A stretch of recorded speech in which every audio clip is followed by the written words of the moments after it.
ഒരു രാജ്യം ഒരു തിരഞ്ഞെടുപ്പ് 2029 നടപ്പാക്കാനുള്ള ബിൽ പാർലമെന്റ് സമ്മേളനത്തിൽ അവതരിപ്പിക്കാൻ കേന്ദ്ര സർക്കാർ തയ്യാറെടുക്കുന്നതായി സൂചന. ബില്ലിന് കേന്ദ്ര മന്ത്രിസഭായോഗം നേരത്തെ അംഗീകാരം നൽകിയിരുന്നതാണ്.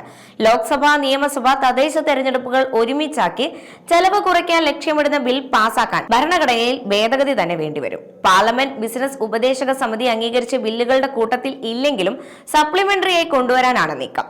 നവംബർ 24 തുടങ്ങിയ സമ്മേളനം ഡിസംബർ 20 വരെയാണ് നടക്കേണ്ടത്.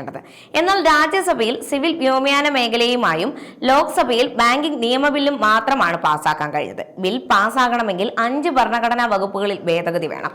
ഇരു സഭകളിലും 2/3 ഭൂരിപക്ഷത്തിൽ പാസ്സാക്കണം. 2/3 നിയമസഭകളും അംഗീകരിക്കണം. ഇത്രയും കടമ്പകൾ കടക്കണം. നിയമസഭകളുടെയും തദ്ദേശ സ്ഥാപനങ്ങളുടെയും കാലാവധി ഉൾപ്പെടുന്നതിനാലാണ് നിയമസഭകളുടെ അംഗീകാരം വേണ്ടിവരുന്നത്.